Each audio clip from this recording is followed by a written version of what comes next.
City of Stevens Point Public Works Committee meeting, recorded July 12, 2021.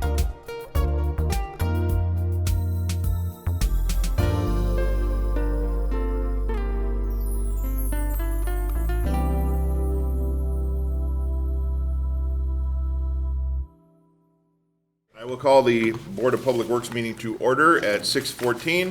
Trish, could you please call the roll? Sure, Mayor Wiesa. Here. Jeremy Slawinski.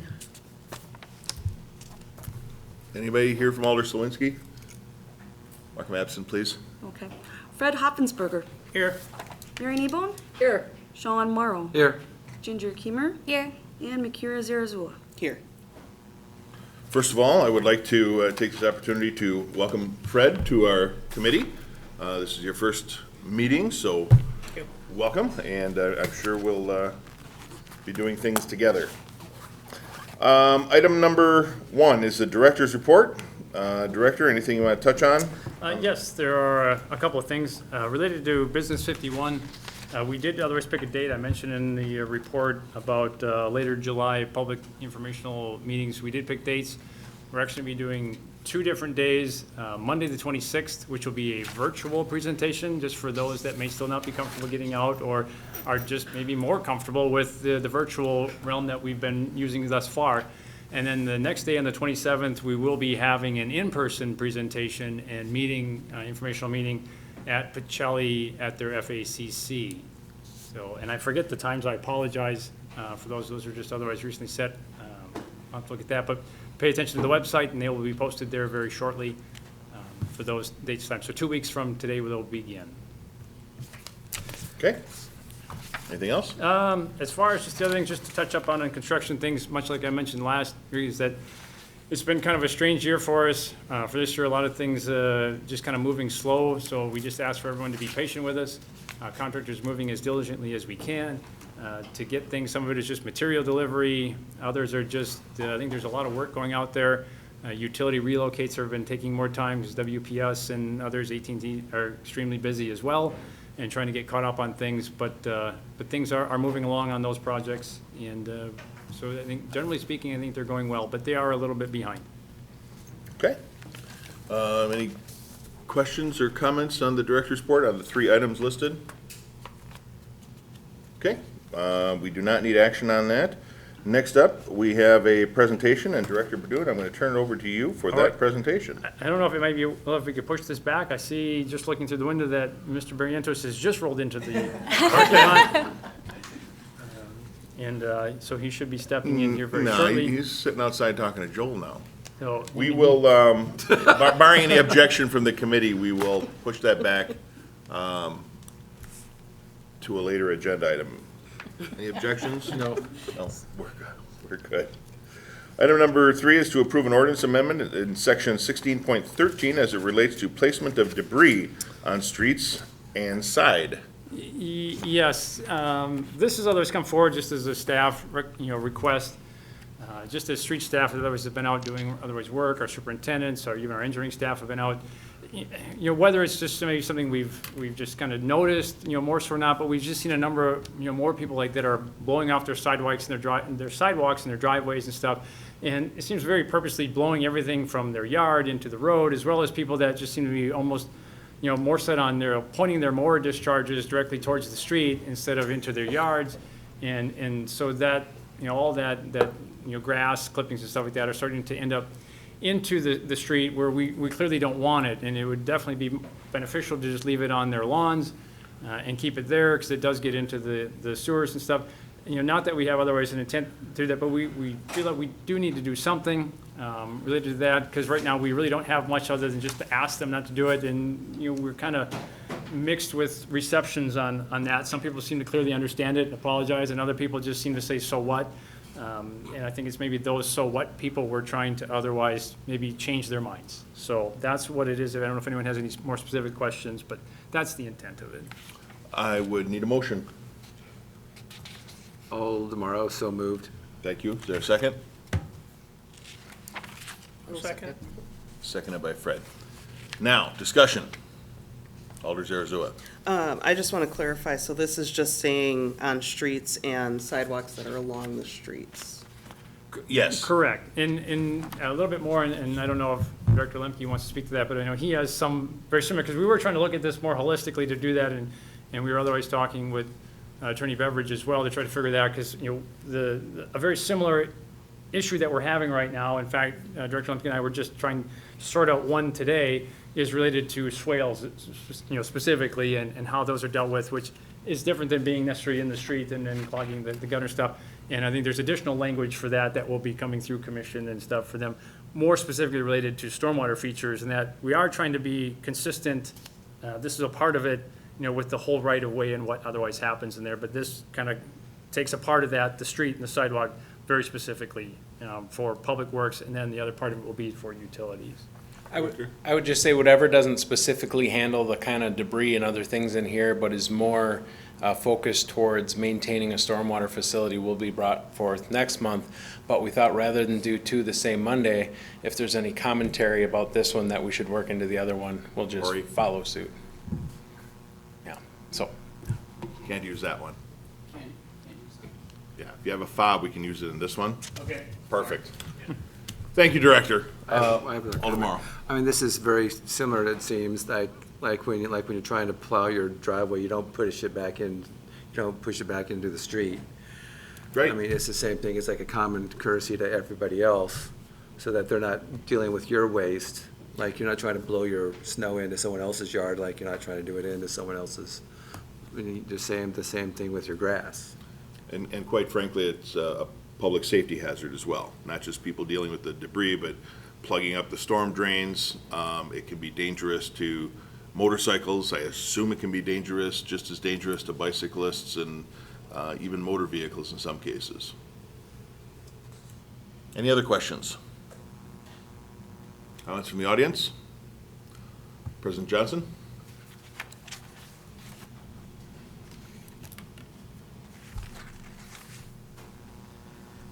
Good evening, Melissa Johnson, District 5. I understand the intent perfectly, particularly as it relates to stormwater management and some of the obligations we have there.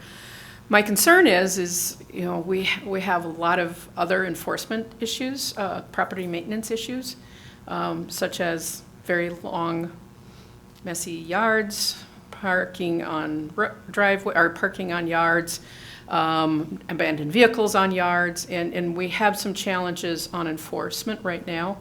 And so my only concern is how do we create an even enforcement of this, because we currently don't have as robust or even enforcement of some of these other issues right now. And now we're going to add on another layer. I was on the bike the other day, and there's this very, very lovely elderly woman who sweeps her sidewalk, but she sweeps the debris from her sidewalk into the road. And so, trying to do the outreach necessary, so this very lovely, and every time I drive past, she always waves when we talk. Her intent is not to be nefarious. Her intent is to have a very neat sidewalk, not realizing that the roadway is probably not the best place. So there's the level of enforcement, and I don't know what that's going to look like, especially, again, given the challenges we already face with property maintenance issues. And then, of course, the education. So this lovely lady is not finding herself with a $50 fine, so. Thank you. Enforcement would be basically the same thing that we have now. A warning would be issued initially, letting people know that if you haven't already found out, this is something you shouldn't be doing. If it persists, much like we have with the other offenders, then service charges or fines would come into play. Anything to add there, Director? No, that would definitely be our intent. I mean, our intent isn't to just set up citations right away. It's really just to try to educate people, and for those that may not be so willing to otherwise accept change, to at least have some authority there, some enforcement action that at least, hopefully persuades them to do the right thing, so. We'll go to Attorney Beveridge. Just real quickly, in terms of kind of what I was thinking as I was writing this, whenever you have a rule, there's always a scale of how severe of a violation are you looking at, and where is your threshold going to be for actually even issuing a warning? 26 miles an hour in a 25 versus 45. Somebody's getting pulled over, the other one isn't. Whereas, you might have somebody who's, got a push broom and is moving the maple buds that drop off in the spring into, the median or the gutter versus a paid landscaping contractor using a leaf blower to blow leaves into the street. Those are qualitatively different situations, and I would anticipate that the same way we address every type of enforcement scenario with an eye to context, that this will be the same. Thank you. Hang on, let's go to Fred and then back to Sean. You do have a lot of people yet that do not have internet or computers. There's a lot of elderly that don't believe in it, will never have it. So just putting it on your website is not gonna help any enforcement. I would like to see, if it's at all possible, once the ordinance is put together, and also with stormwater, send a card out or something, so these people know what it is. Most of them people will read that card or read that letter, but they're not gonna go say, can my daughter look it up, because they'll never do it. Sure. And we can probably reach out more and get to them people, and maybe they'll say, oh, I didn't know that, and we'll get it done for us. Director, can we put an insert in the water bill? Everybody gets that. Yeah, we definitely can, but to put that in context too, one of the most recent situations we had where this would be very relevant, what happened is, just wrote a letter stating and citing the ordinance language we have, asking them to remove the debris in the right-of-way, with not a lot of other specifics, made a stop by the home a few days later not to catch people, but we are definitely taking the more Andy Griffith approach first. Because it usually works better anyway. We don't like to take the threatening approach until there's no response or lack of activity. So that letter usually serves as hey, here's the outline as to why you can't do this, and we're just letting you know. Maybe you didn't know. Maybe you thought that was your yard and not right away. Because Right. It is, like Scott said, educating them first, because we're not assuming people are maliciously doing this to make the city mad or prevent us from conducting business in the right way. It's just we need the follow-through in language that makes sense, so that when they don't, it's like, here it's written in specific terms that mean you need to remove this, We also, I see, have the editor of the City Times and the Gazette online, so hopefully they'll run a story on this too. That'll help. I'd like to echo what Logan also said, because there's a little difference between, as you said, like sweeping something into the street or like blowing hay bales into the street. And I know as an alder too, if you see someone doing something as an alder, I've gone around to our area that has sewage grinder pumps, and educate them. Doesn't always work, but still try to make that effort to do that.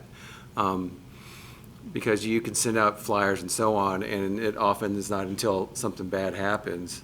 But if you're the alder in that area, I've gone up and said something to some folks, so that they don't end up getting fines and fees and so on and so forth. That's a nice way to get your name out there as well, and to show that you're doing something for your area. That is important. I think the alders could take an active role in this too. That's something that is always successful. Any questions or comments further on the ordinance amendment? I have one. Oh, Alder Yeah, Keenan. just to clarify, which staff or department would enforce this? This would go through, I assume, community Neighborhood development, right? improvement coordinator? I'm Okay. sure, I'm sure Mr. Cordes would otherwise do it as well as, Okay. the public works staff themselves. Okay, would very good. enforce it. If need be also, because this is an ordinance, I assume police department would have the authority to issue citations if necessary. Yes. Also? Okay, any other questions? Seeing and hearing none, all those in favor signify by saying aye. Aye. Any opposed? And that is approved. We will now have our presentation regarding the Public Works Facility. As you know, the council chose to prioritize this in the capital budget, looking at a study to relocate the Public Works Facility. Did you have a presentation? Yes, I do. Sorry, we're still trying to get the bugs worked out of technology, but we know this works. If I can find an open spot here. Here we go. We'll just use this. There. Oh, it was right there. I don't know why I didn't see it. Didn't you used to work in IT? I did. All these newfangled gadgets. Don't tell them I did that. Open. And So the PD Stevens Point. This one? No, the second one, Big one. please, for now. We'll open up with that other one Okay. after. Is this oh, it's Adobe. It's Adobe, yeah. Okay.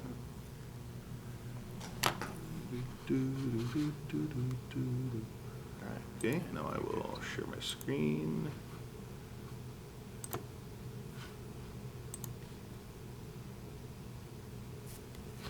There we go. I think we are ready. And if you can maximize the screen, full screen, because I have a lot of graphics and details, that would be appreciated. I am very unfamiliar with Adobe. Full screen view, otherwise it'll be fine. Where's full screen view? Any tech people here? Is it anywhere? F12, I think it's one of the function keys. Just do the Get plus. one full page. This plus? Plus might be- No, that, because that, No, there should be a presentation. It's a PDF. Yeah, it's a It's not PDF, a so it's- PowerPoint. I didn't want to risk you not having the Now right look what I PowerPoint. did. Otherwise, okay, well, we can just go on with. we will try and follow along here. as Yeah, best we okay, can. We can. very good. Did you want to start off with anything, Scott, Yeah, I first? guess just a couple of words, just otherwise to introduce you, Norman, thank you.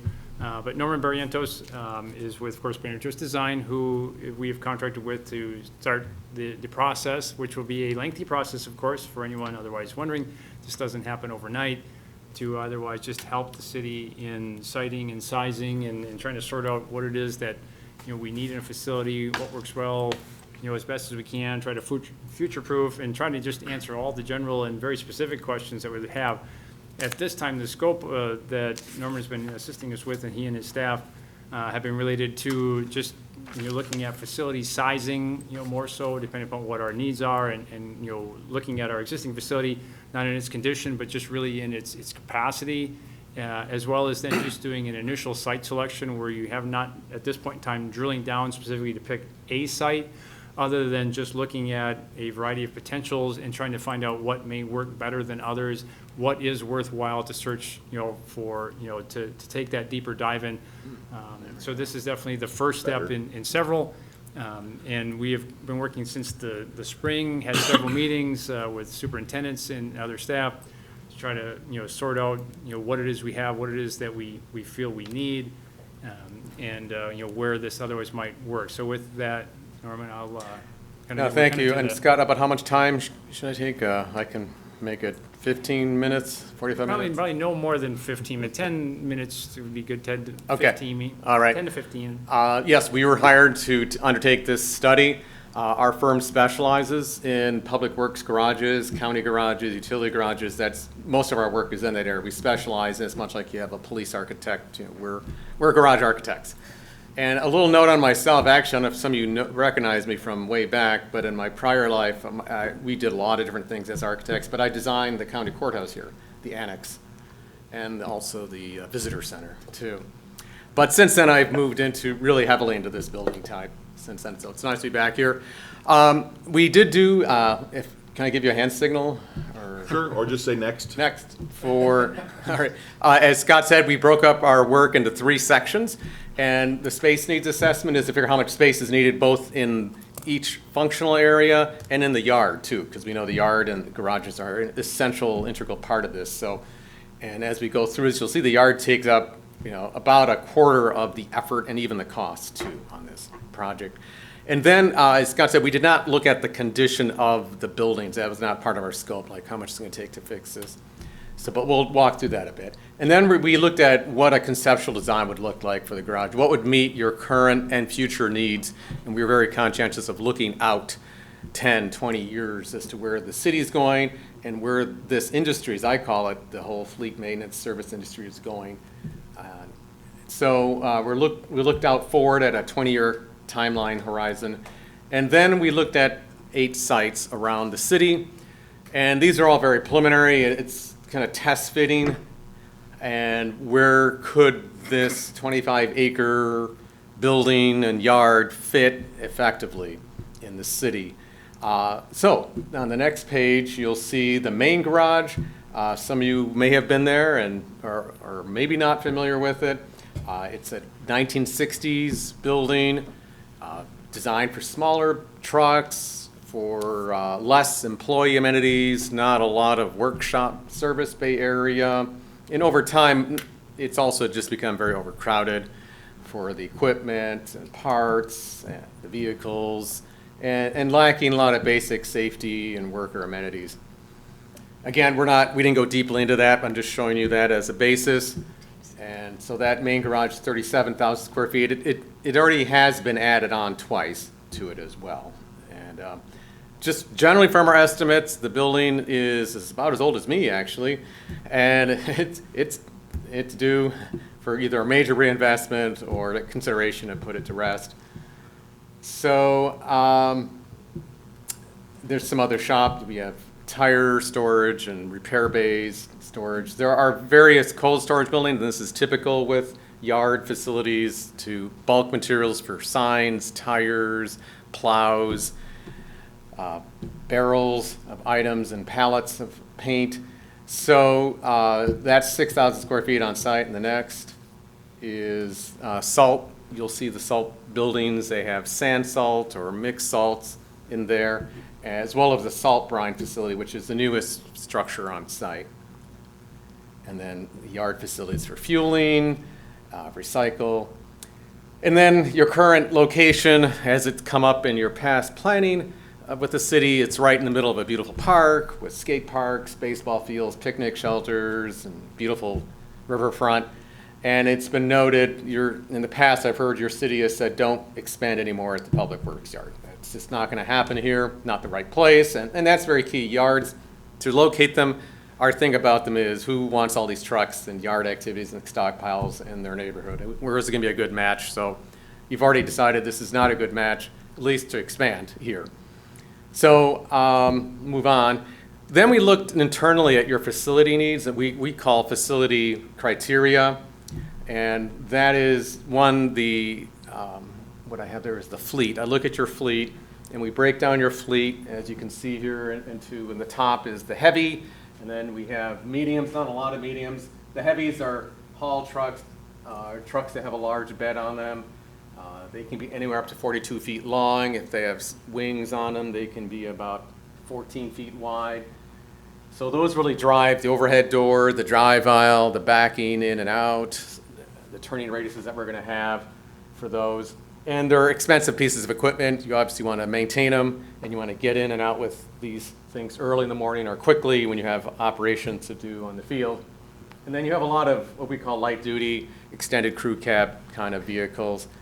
And again, these are just icons. They don't represent each exact vehicle, but you get the general size, and we like to just lay it all out. This is your fleet. If you had to lay it out there, and just park it in the yard, it would look like this. The little boxes are trailers, generators, things that are towed behind the vehicles. So these are things that all have axles and wheels. So the overall count on that was 112 heated spots. Here's what's needed. In the next, we tabulated the staff by their function areas. And you have regular staff, 51, and then seasonal staff, 8 more. And then a future growth looking out 20, 30 years could go up to 12. Again, we're trying to design it so it will have the space for these crew members. And we're assuming we could get up to 20% women too at some point in this building. Looking forward here. Now, I'm not going to go great detail on this, but what we did is room by room, and we tabulated how many square feet is needed, so you can just skip this. And we also did that for the yard and salt sheds and the tempered storage building. We calculated how many square feet, so it comes out to 175,000 square feet of cold and heated. If you go to the next page, you'll see a summary. This is your, if I can up here, existing 58,000 square feet, of which 37,000 is heated. We're recommending, it's a large amount, 129,000 heated and 45 of utility buildings. And the largest increase is in the parking. It's just getting all the vehicles together in their parking stall with the drive aisle. They can back in and out. And then the next large increase is the repair shop. And you can go to the next one, because that's a graphic representation. Now, this is a conceptual test diagram. We took that tabulation and square footage and then put it into an architectural concept. This is very conceptual, very preliminary. It's going to be your garage, and it needs a lot more engineering, but conceptually, it needs to be in this kind of arrangement. It could be tightened up here and there, but the intent right now is not to go through every room with you and figure out what could or shouldn't be in there. Just the overall layout, though, is one that provides, in the gray, is a drive-through parking for the trucks, and to organize them with grouping all the heavies in rows and then the mediums.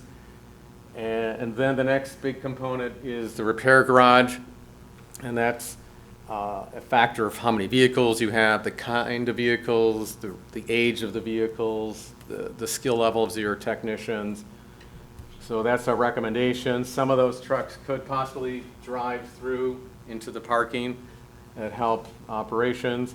On one end, we have a sign shop, and then on top is a truck wash, and in that we talked about both an underbody wash truck bay and then an open manual wash bay for obviously manual washing, but also small engine washing.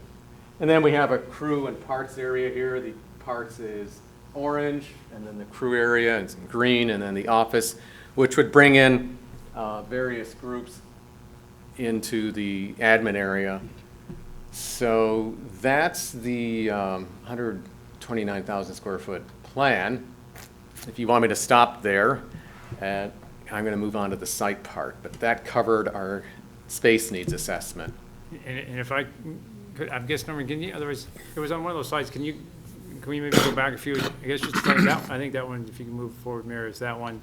That's just the important thing. Could you just reiterate again the current space we have now and what we're otherwise projecting into the future? So you have 21,000 square feet of parking right now for all your trucks, and we're coming up based on our industry standards that we've have established at many other municipal and county garages. And doing the layout, as you saw, we came up with 56,000 square feet for the parking garage, and that was that gray section you saw with the two drive aisles.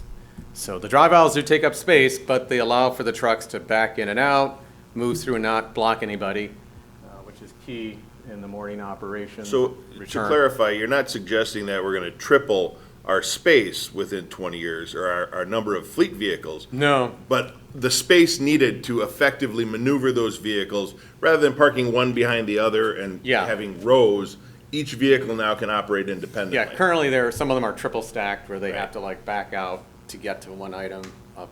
So and along those lines too, if anyone even just wants to go up there, if you're, have nothing else to do tomorrow, you just want to take a quick trip, drive up to the garage right now, and if you drive actually around the building, when you get behind the building, you will see a row of brand new snow patrol trucks. Because that's the only place at this point in time we have to park them, since we can utilize, the interior space for things that are actively being done, in this season. And so that's really the condition that we're in right now as far as the space needs. And while it seems like a large change, it quite honestly is a large change. And we worked with Norman quite a bit and trying to figure out, where do we put this, where do we put that? It seemed like it was a very laborious, afternoon of going through all that. And Norman went through basically almost, fleet by fleet item to go through that. And we debated on a number of them to try to, figure it out. So, because I think we were shocked when he first presented that number to us, and it just seemed like doubtful. I think even staff, Norman, you really think that? But I think it is a short thing. Even like Norman, we talked briefly, and I don't know if Norman, if you've had a chance to look at that anymore, but I know the Superintendent Laidlaw, whose background is in fleet, had several references to even industries. The publications and whatnot as far as GFX or Government Fleet Magazine. Government Fleet Magazine and those things that, that increases that, even though it's otherwise a space, is one of the things is that, that fleet that's either restored, undercover, over its life, you get more life out of it and it costs you less over the life. So there's a significant, there's an exchange there in what we otherwise have. And so that was part of our driving factor when we were talking with Norman about kind of what, should be where and what we wanted to, because I think even staff with some reluctances, because, we get by as it is. But when we really started thinking about it and putting it together and looked at what the value of our fleet was and then talking to Norman about what it is and picking his brain on, like, he's got a whole bunch of other examples that, he, shared with us and stuff like that. It really, I think, even opened our eyes, because I think if you talk to, Superintendent Laidlaw or Cronstead, you get the feeling that it's tight up there, but I don't think we really understood how tight it is until, kind of Norman really quantified it and pointed it out to us to say that, if you really look at the numbers and you take a balanced approach to look at it, we're not wrong in feeling that way. It's just I don't think anyone really knew what it was, and could quantify it until Norman, put it on paper. I think if you roll to the next screen, or the fleet, or the layout, if that's what you're talking about, laying them out and getting enough space between. We have various industry standards of how wide the bays should be, parking bay, and then how wide the drive aisle should be. And I think what you're referring to is government fleet, which is kind of an industry kind of resource, has done studies that indicate covering a vehicle in heated storage, it increases its life by 25%. So, Fred? yes. Does this storage have room then for like the graders and the payloaders and the backhoes and all that as well? Yeah, the large construction Yes. pieces would go in there too, yes. Okay. Anything that needs to start up warm, it would be ventilated, so when there's exhaust, it's all purged out in 15 minutes. And it would have floor drains and good lighting inside. They can access their vehicles. And while you're on that, I'll just throw one more thing and I'll let Norman continue, is that on the bottom there, that blue area there, the mechanics bays. Yeah. Yes, right there. Again, if anyone else even wants to take a tour of our existing facility, you're more than welcome to come into that, because right now, what we have is, an insufficient space to do that. In fact, a number of our larger pieces of equipment and vehicles have to be worked on in the garage, and we usually often need to remove other vehicles from it, so, because we can't move them in and out of the garage when there's a vehicle parked in the aisle being worked on. And in fact, some of the equipment actually we work on outside because we don't have sufficient room inside the building to park it while it's being worked on. So especially anything that has to be done with the fire department's equipment, although much of that is done, is specialized sort of stuff, there are a number of things that we do there that our mechanics do, and those things just don't fit in the building. So we can't work on them there. We have to work on them outside.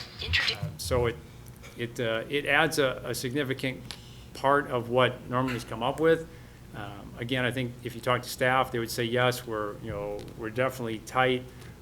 But again, until we look at and compare with kind of what the industry says we should otherwise be, I'm not sure even the staff, like I said, we make it work, really had an idea of, kind of what would be comparable, out there, so. Norman, I'll Yeah, let you. and I've had some photos at the end of this that I taught about new garages and design principles that we integrate in them. So, yeah, the next part of this is the site selection part, and these are test fit analysis of fitting that program onto different sites that we came up with. Some of these came from Scott. I think some came from economic development. Some we just picked from Barriento's staff. And I will be upfront that there's 3 that are really good, and then some, the others are problematic. And I will say, just like concept design of that, this is the beginning. And I've done a lot of site selections. I've been working with Marathon County for about 5 years, trying to find a new home for their garage. And this takes time. And I would not at all say this is the final selection set. Things pop up, but we do feel like we've got 2 good options for you to consider.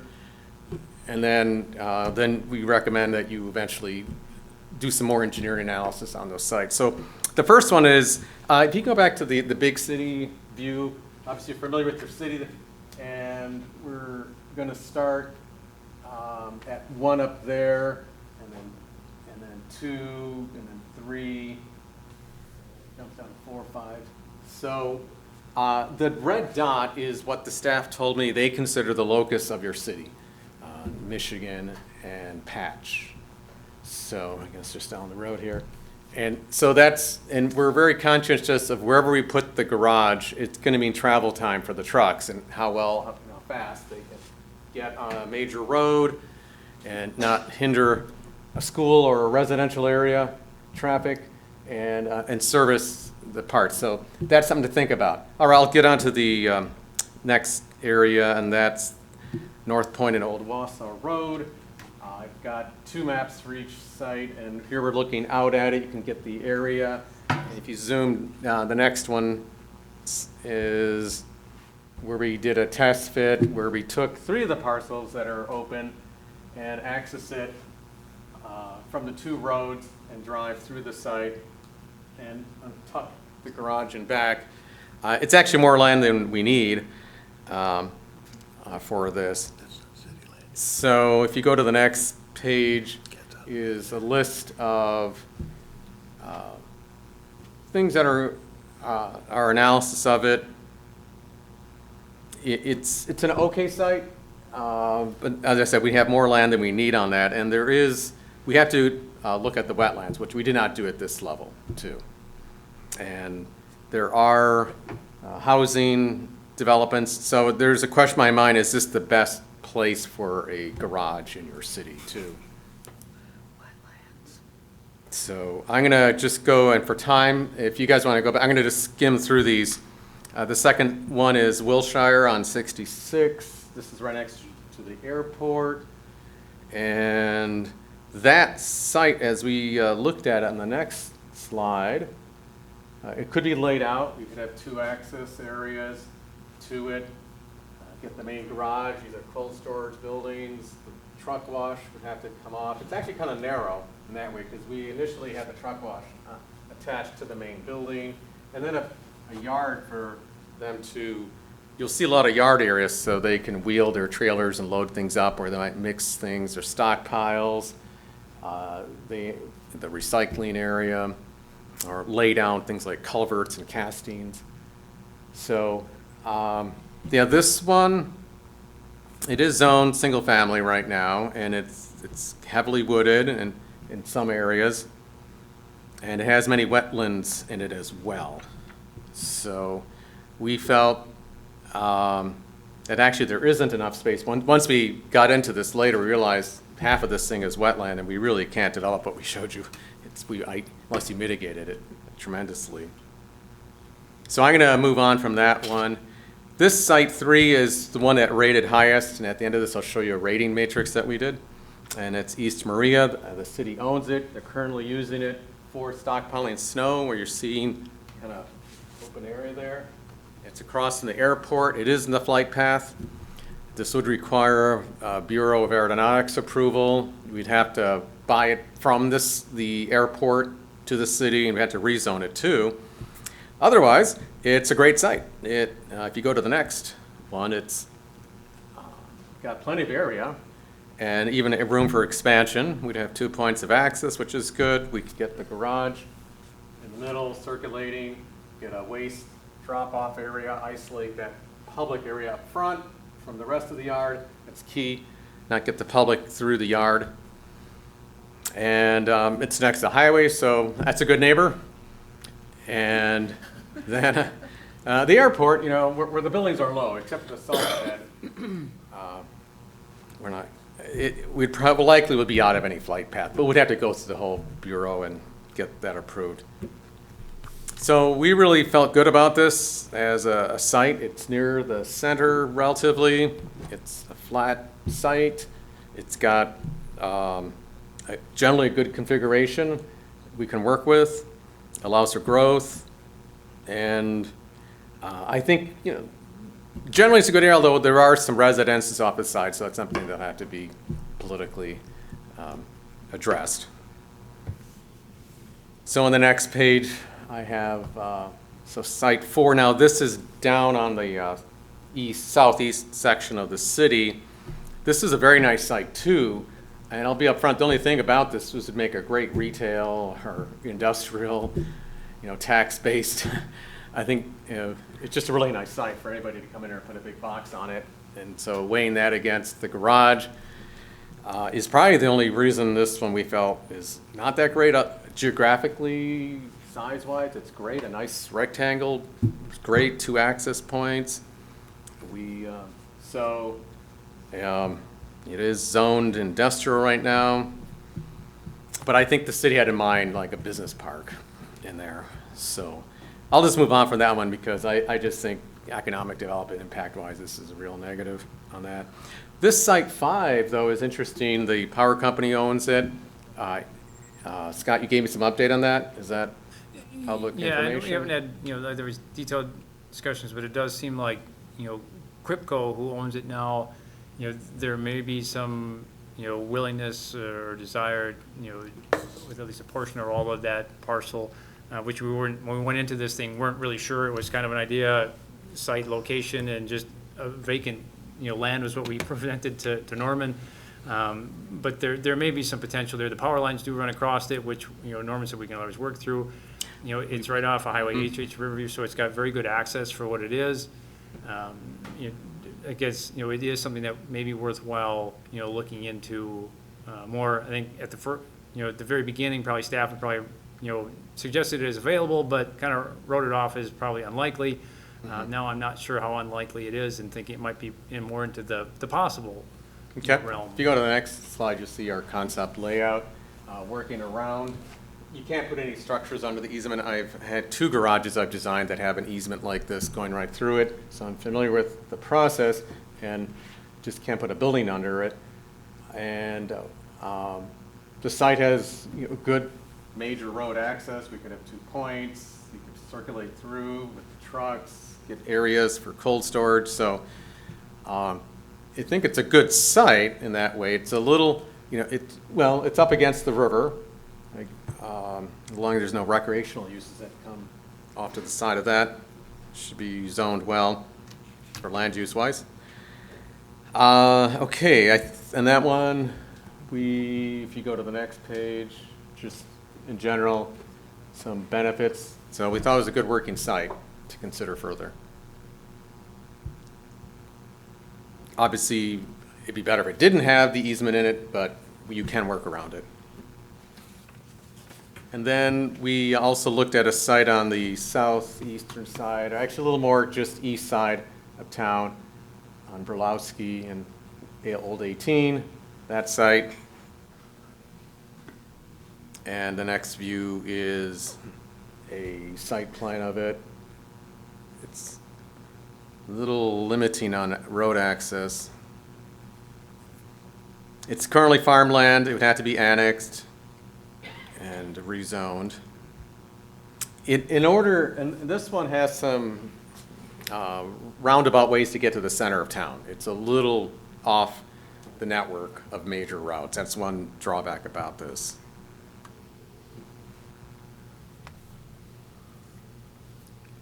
And so I think the major thing is that it's just out of the city and you have to annex it and zone it. The other thing, we just did this as, well, let's see, sometimes this will happen, and I've worked in urban cities, like in West Dallas, we're relocating their garage, and so we have to look up buying out old existing uses, because they have no option there. So we tried that scenario, like, well, what if you bought some land that's currently owned by somebody else, and they have some other uses for it as a test. And it is closer to the center of the city as well. So if you go to the next page, we tried a layout of a more urban garage setting. But as you can see, you've got these houses, you see the scale of the garage. It's a large building, and it's more than likely going to be either precast or metal, fairly high. And it's going to have a fair amount of traffic coming out of it too. This is the elementary school over here. So that was more of a concept test fit, and throw that out there.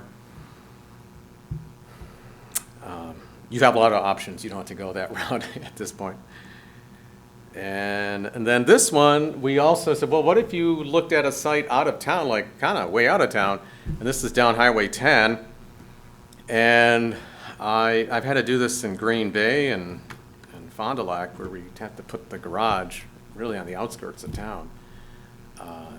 So we did this as a test to see what if we took that site, it had to be annexed and zoned in as a way if you, and maybe if you guys are still working on this for a year or two and you find out nobody wants the garage in their neighborhood, then we're at this option here. Well, what about that option out there? So I have found this process of we find 2 or 3 that we really like and we go through and like, oh man, that's really complicated. But if we maybe get some other option is easier to get done. And then, so I'm going to go to the matrix of these. I know it's a little hard to read. We graded the sites numerically, distance to the center, having the proper site size, reasonable site development costs, like it's generally flat, utilities are all there. There's good network of roads we can get onto, cost to purchase, area for expansion, land use compatibility, like with homes and schools, economic development impact, versus, getting industry in an area versus your garage, and conforming with zoning and other permitting things. And then also we thought about the wellhead protection because you got to stay 1,200 feet out from that with your salt shed. So there are a lot of things. And the one that ranked highest is East Maria, and we came at 58 on that one. So that confirmed what we were kind of feeling, and then we numerically analyzed it. Those factors, there's a rating factor I'm not going to go into. The next one was, actually go back up for me, is the, well, we're close, yeah, East Park Commerce and County Road HH. That's the one I said is in the southeast corner, which make a great big box development, but otherwise it's a nice site. And our second and our third place one is the power company's land on, sorry, back up. So you can see some of these go from 47, 36, okay. Yeah, HH is 49. That one. I do think that on the conclusion that we're recommending pursuing Site 3 East Maria, and I recommend you analyze this till it doesn't work. And this is going to be a reiterative process. And many of my clients are like, well, that one didn't work, now let's go to number 2. And also what may happen is we find as word gets around, some of your own city property owners will come forward, hey, I really want to get out of the car business or something. And this happens a lot. This discussion now comes out in public and people start thinking about it more. I do think this is a good one, the East Maria site to start with and run it through. And in the next steps, what I recommend for all my clients is, again, I'm prefacing and kind of CYAing myself here that this is a concept. I don't want you to try to run to the bank with this floor plan and site plan. We have a lot of engineering, as you know, Scott, you're an engineer on this. And what our recommended next steps are, start the site analysis of this. Get a survey, maybe do some exploratory borings, check all the utilities, check the easements, any deed restrictions. Sometimes these things have an old deed restriction, like you can't use this for anything but a park, deeply buried in there. Get the lawyers on it. Really start thinking about roadway improvements and utility, is there enough utilities? Do we got to expand the water from 6 to 8 inches? And what's the stormwater system going to do, the stormwater management? How's that going to fit here? And so once we get into that next level of engineering, all these permitting plan issues will come up, and at least we'll have them identified. We got to do these series of permits, and it's going to take this long to do it.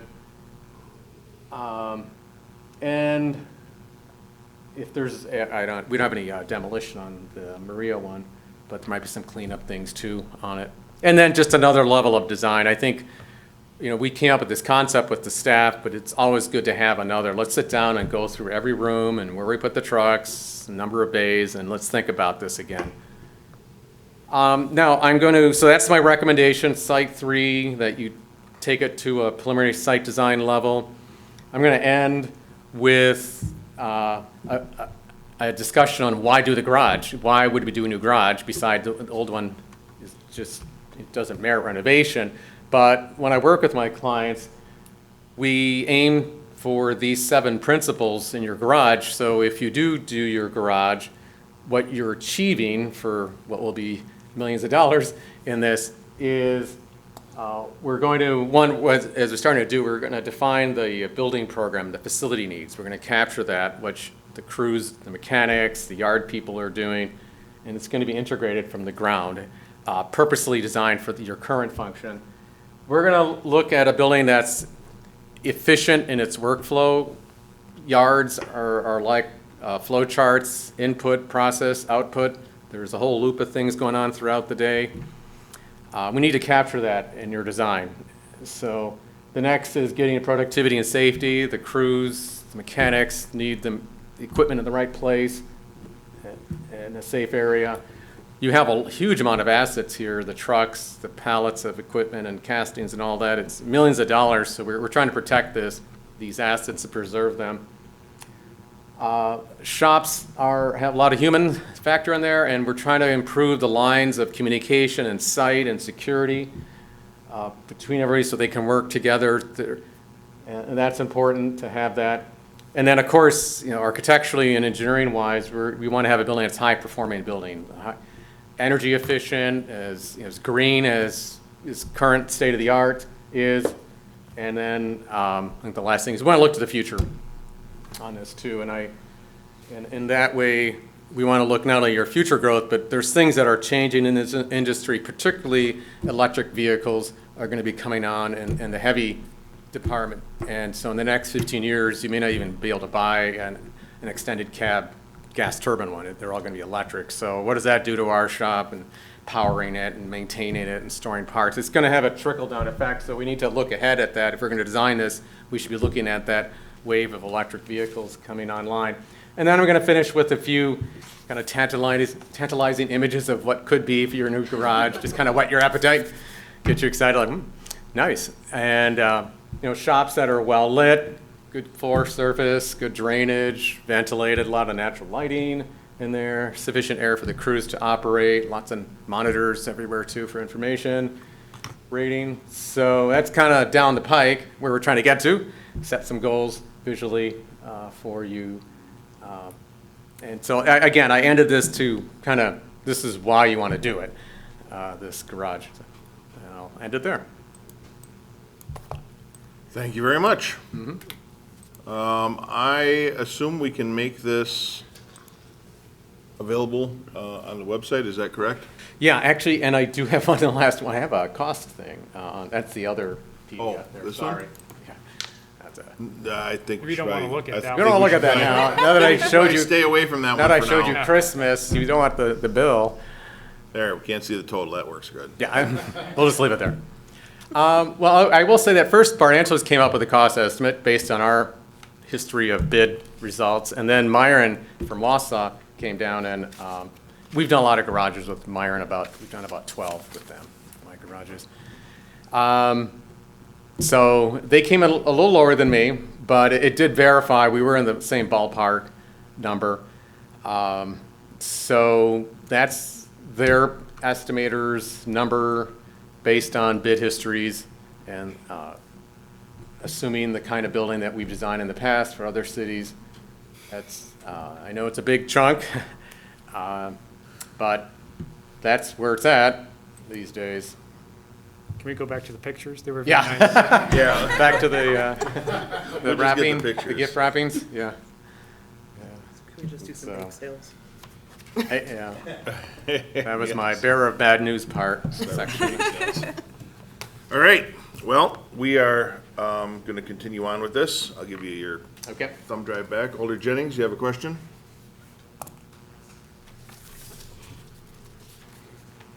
Yes, thank you. Alder Jennings, District 1. I'm just curious, question of curiosity for the architecture.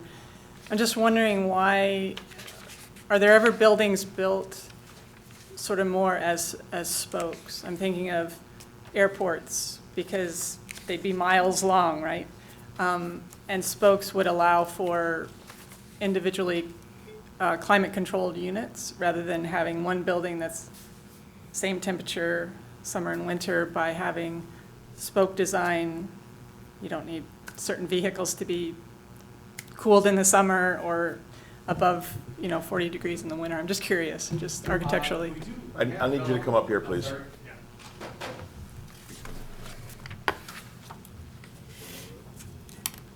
We have developed a building design that is like an L, where we take the repair garage, if you saw there, and we dogleg it and have it winged off from that, and that's one we've used. And that allows the truck to go through. But within the building, and pretty much every color area that I showed is going to have a very thick masonry wall between that will go from the floor to the roof deck. And each of those areas will be ventilated and heated separately. They'll be zoned, and that's done by building code. Parking garages have one occupancy use, repair garages have another, and then parts another, and then crew and office will have another. So we'll divide it up. So even though it may look like one box, it actually is partitioned up with fire-rated walls and ventilation systems. Thank you. And there's also ways, similar to what we did with the utility garage for the water department, utilizing solar to run the heat pumps, the effluent water to cool and heat the building, or keep it a reasonable temperature. So I think there's some strong efficiencies that we can work with there. All right, we will move on. Item number 4 is, I just have a oh, quick. sorry. I would be remiss in not reminding my colleagues here that the police department also needs a garage. The technical equipment in those police cars, all their computers, I don't know if there's any way that those vehicles were considered as part of the fleet or not in this design. They're not. You wouldn't necessarily want them together, but just, Police cars need to be in the police department. as long as we're talking about garages, as the liaison to the fire. Well, police and fire coincidentally, we're beginning the capital budget process. it might be less expensive. Right. But I know it's a serious need. And it really does help prolong the investment that the city makes in its vehicles, so. Absolutely. And we will continue on with this project, keeping the council apprised. There will be several series of decisions that need to be made. Item number 4 is to award the pavement maintenance project 21.0 or 2104 to Farner Asphalt Sealers LLC in the amount not to exceed $266,455. Director. We received 2 bids, which is pretty common for what we always have here between Farner and Scott Construction. They came in very close. Farner was the lower. We've worked with them as long as I've been here. Very comfortable with the work they did. Both the bids were below our engineer's estimates, so we were recommending that we go with Farner. Okay. Need a motion? I make a motion. All tomorrow, so moved, please. Thank you. We have a second? We'll give the second to Alderperson Kneebone. Discussion. I have a question. Yes. So this pavement maintenance project is separate from the 2021 road resurfacing project?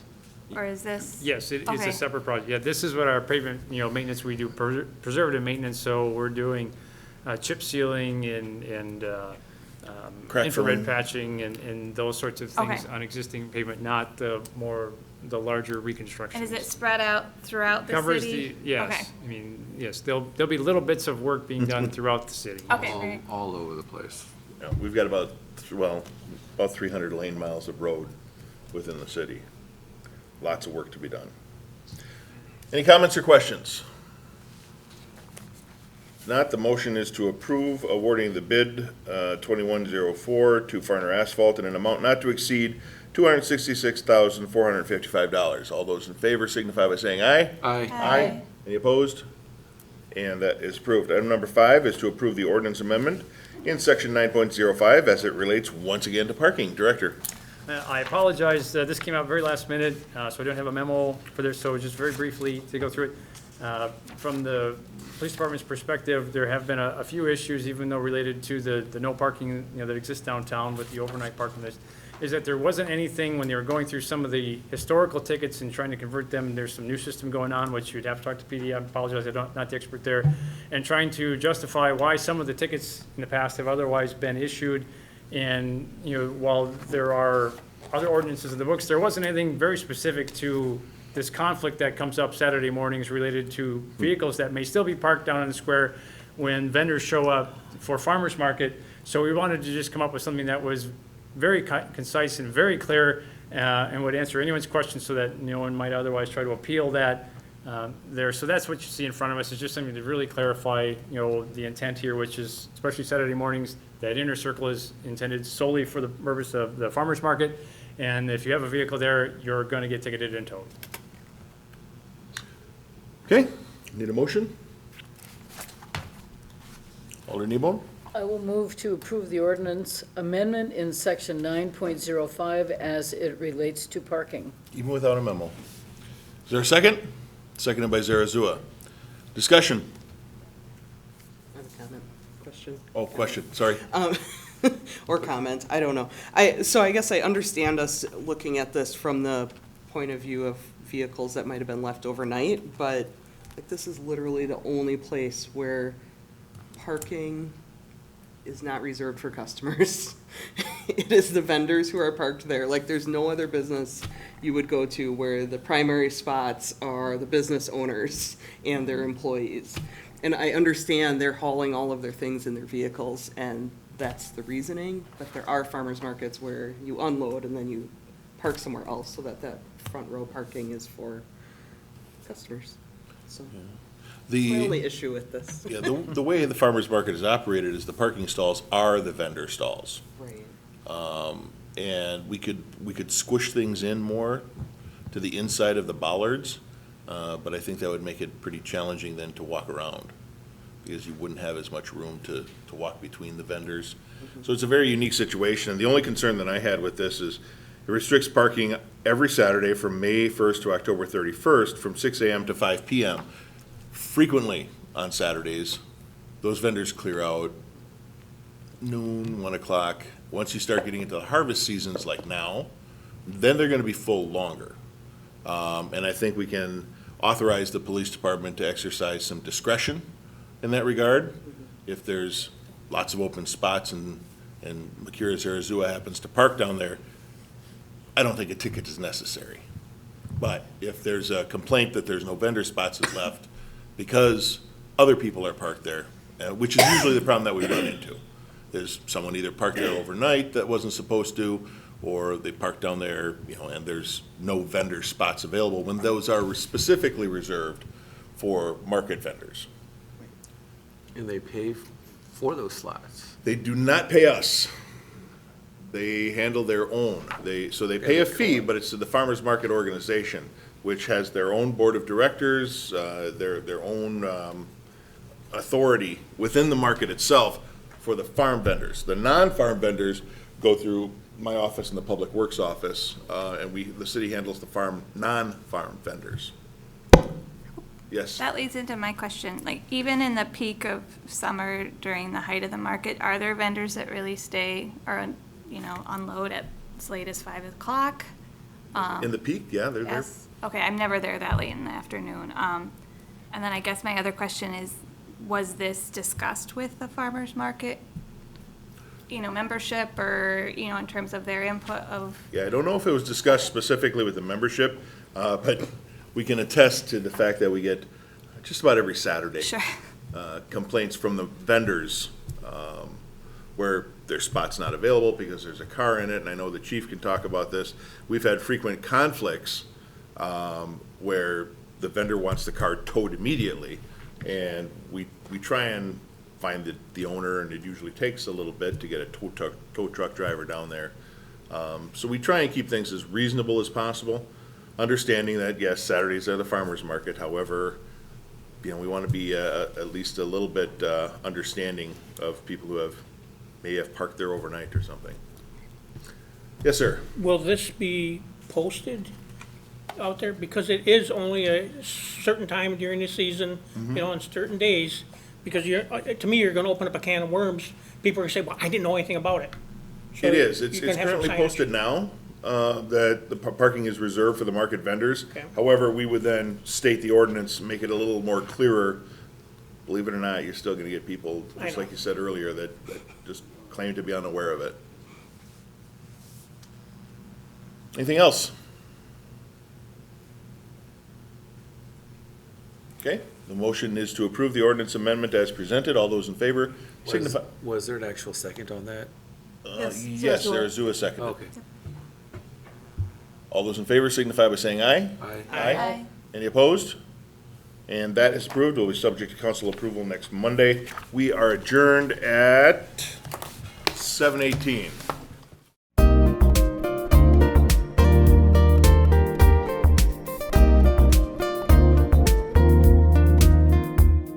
A video of this meeting is available for viewing on the city's website, stevenspoint.com/videos.